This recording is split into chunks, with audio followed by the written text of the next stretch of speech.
ጠንካራው ነው። እዚህ ዓለም ላይ ብቻቸውን ልትቀሩ ትችላላችሁ። ማንም ሰው ላይ አትጠጉ።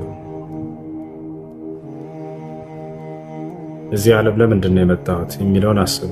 እዚች ዓለም ላይ ብዙ እንደማትቆዩ አስቡ። ቀናቶች በነጎዱ ቁጥር ወደ ሞት እየቀረባቸው ነው። ሞት ወደ እናንተ እየቀረበ ነው። መቼ እንደምትሞቱም አታውቁ። እድለኛ ሰው ብሎ ማለት አምላኩ አላህ ለፈጠረበት ዓላማ የኖረ ሰው ነው።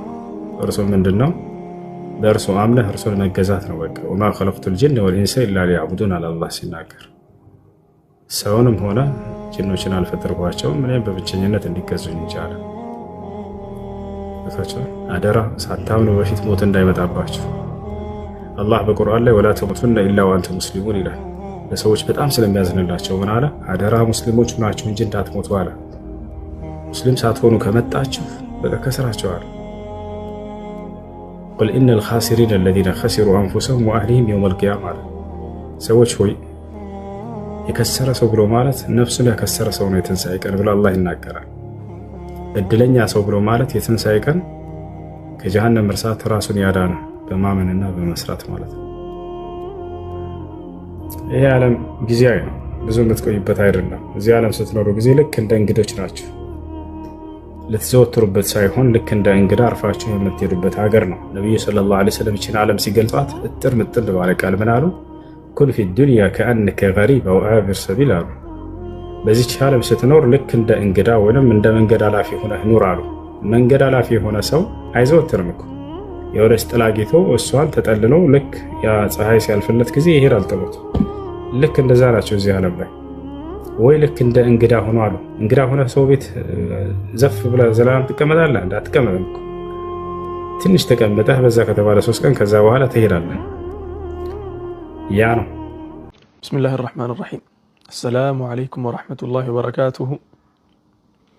አንዳንድ ክስተቶች ከተከሰቱ በኋላ 10 ዓመት ሞልቷቸው 20 ዓመት ሞልቷቸው ልክ ትናንትና የተከሰቱ ያክል እየተመላለሱ እንትን ይሉብናል፣ እናስታውሳቸዋለንና የዛሬ 10 ዓመት ገደማ አንድ ክስተት ተከስቶ ነበር።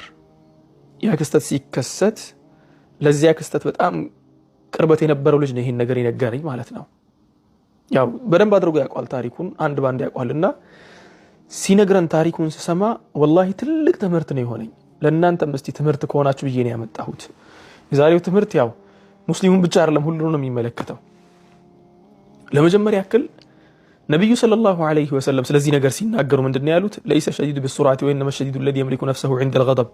ጠንካራ ሰው ብሎ ማለት እኮ ሰውን የደበደበ አሊያም ደግሞ የጣለ ምናምን ሳይሆን ንዴት ባለበት ሰዓት ወይ ደግሞ ንዴት እሱን ለሌላ ነገር መገፋፋት ሲጀምር ነፍስያውን ያዝ አድርጎ ዋጥ አድርጎ ንዴቱን ማለፍ የቻለ ሰው ነው አሉ ሰለላሁ ዐለይሂ ወሰለም። የኔ መልእክቴ ርዕስ በንዴትህ ሰዓት የምትወስነው ውሳኔ ትልቅ ዋጋ ሊያስከፍልህ ስለሚችል ተጠንቀቅ፣ የምትወስነውን ውሳኔ ለይ ለማለት ነው። ዛሬ የምነግራችሁ ክስተት የተከሰተው የዛሬ 10 ዓመት ነው። 2008 ዓመተ ምህረት ገደማ ነው በኢትዮጵያ አቆጣጠር። ሱብሃንአላህ የሆነ ልጅ ሜዲካል ዶክተር ነው። ሜዲካል ዶክተር ከሆነም አልቆየም፣ ገና 2 ዓመቱ አካባቢ ነበር፣ ብዙም አልቆየምና ቤተሰቦቹ ባለሀብት ናቸው። ልጁ ብዙ ዓላማ አለው። ቤተሰቦቹም ተስፋ ጥለውበት ነው እንትን የሚሉት ሐታ ወደፊት በቃ የሆነ ሆስፒታል እንኳን ባይሆን ክሊኒክ ነገር ቃል ገብተውለታል። በቃ በአጭር ጊዜ ውስጥ ይሰራልሃል፣ መጀመሪያ ግን ስፔሻላይዝ አድርግ ምናምን በሚል እንትን ይሉታል ቤተሰቦቹ። ልጁም ያንን ዓላማ አድርጎ ይንቀሳቀሳል። ምን ይላል? ብዙ ዓላማዎች ነበሩት። ያው ስንትና ስንት ዓመት ነው የለፋው ትምህርት ላይ። ሜዲካል ዶክተር ለመሆን ምን ያክል እንደሚለፋ ሁላችሁም ታውቃላችሁና ከዚያ በኋላ ያ ልጅ አንድ ቀን ከጓደኞቹ ጋር ልዝናና ብሎ ይወጣል፣ ለመጠጥ ማለት ነው። ያው በኢስላም መጠጥ ሐራም ነው። እሱ ደግሞ ሙስሊም አልነበረም ልጁ።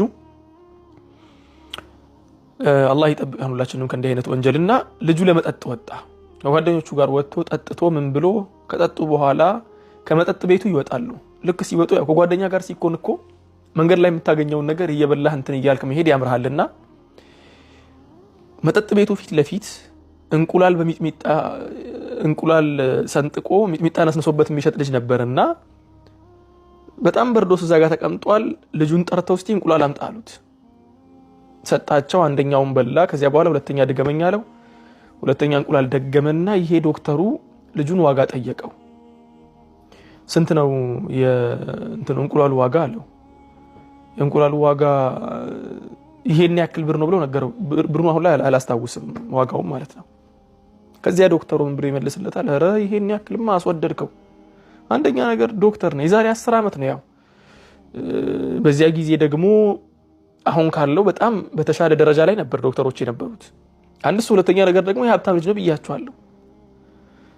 ይህችን 1 ብር 2 ብር መከራከር ጀመረ ማለት ነው። እንዲህማ አይሆንም፣ ኧረ እንትን መሆን አለበት፣ 2 ብርማ መቀነስ አለብህ ምናምን አለው። ልጁ ኧረ አልቀንስም አለ። እዚህ ብርድ ውስጥ እኮ ተቀምጬ ቤተሰቦቼን አስተዳድራለሁ፣ እናቴና ወንድሞቼን አስተዳድራለሁ ብዬ እንዲህ እንትን ብዬ ብርድ ውስጥ እኮ እንዲምቸገረው ይህችን 2 ብር ፍለጋ ነው። 2 ብሯን ከተውኩላችሁ ደግሞ ምኑን ተጠቀምኩኝ ምናምን ብሎ ይመልስለታል። ባክ እንዲሁም አንከፍልህም አለው። ሞቅ ብሎታልም አይደል? እንዲሁም አንከፍልህም አለው። ማ ዶክተሩ ወደህ ነው የምትከፍለው?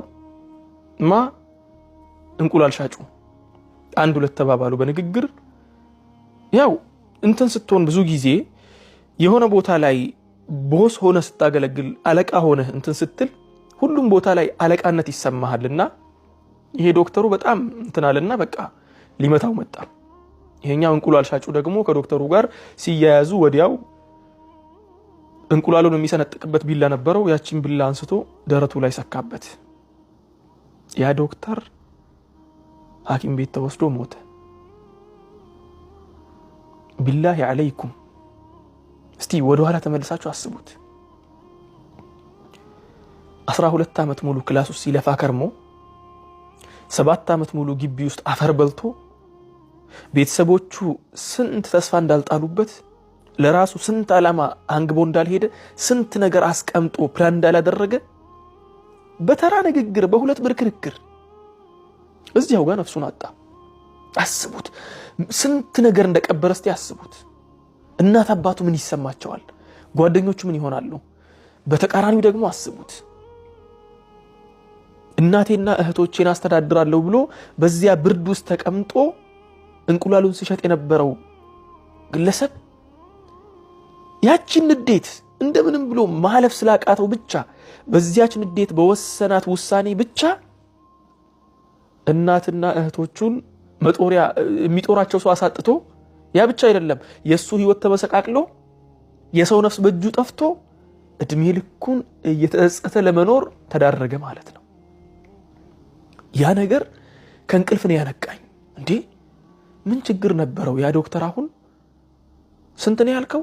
7 ብር ቢሉ አሁን ለምሳሌ እንቁላል ሌላ ቦታ 5 ብር ቢሆን አለው። የሀብታም ልጅ ነው ብያቸዋለሁ። ብርም ነበረው።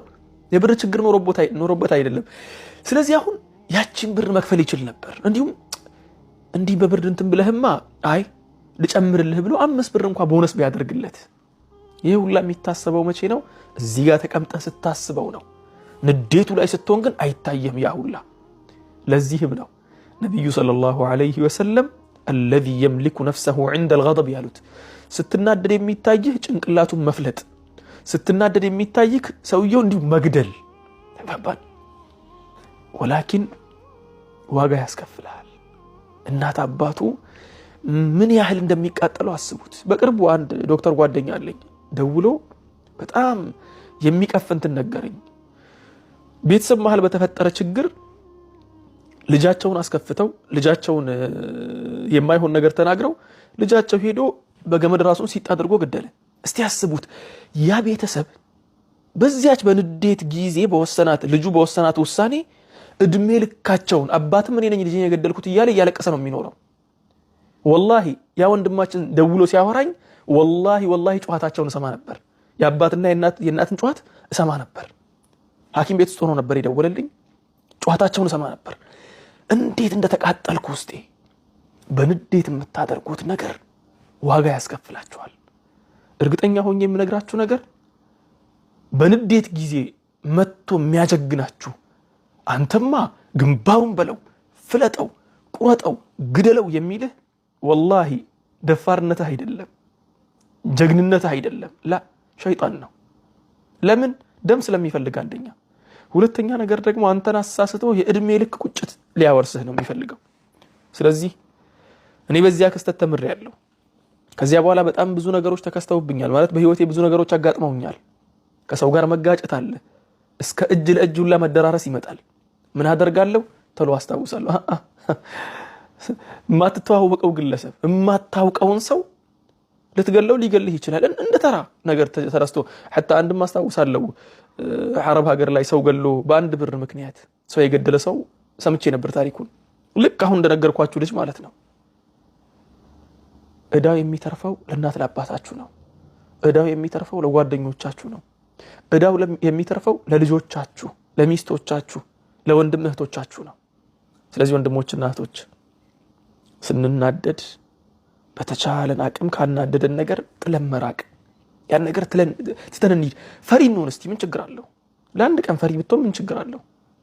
ምንም እንኳን ፈሪ የማይሆንበት ነገር አለ። አሁን ለምሳሌ የግድ ደፋር የምትሆንበት ነገር አለ። የዲንህ ነገር ሲመጣ የግድ ቁራጥ ሆነህ ልትቆምለት የሚገባ ነገር ሲመጣና የማይጸጽትህ ነገር ከሆነ ኖርማል። ከዚያ ውጭ ግን ፈሪ ስለሆንክ ብቻ ነፃ የምትወጣበት ምንም የማይነካ እንትን ካጋጠመክ ችግር የለው። ለግልህ ጉዳይ ከሆነ ፈሪ ሁን።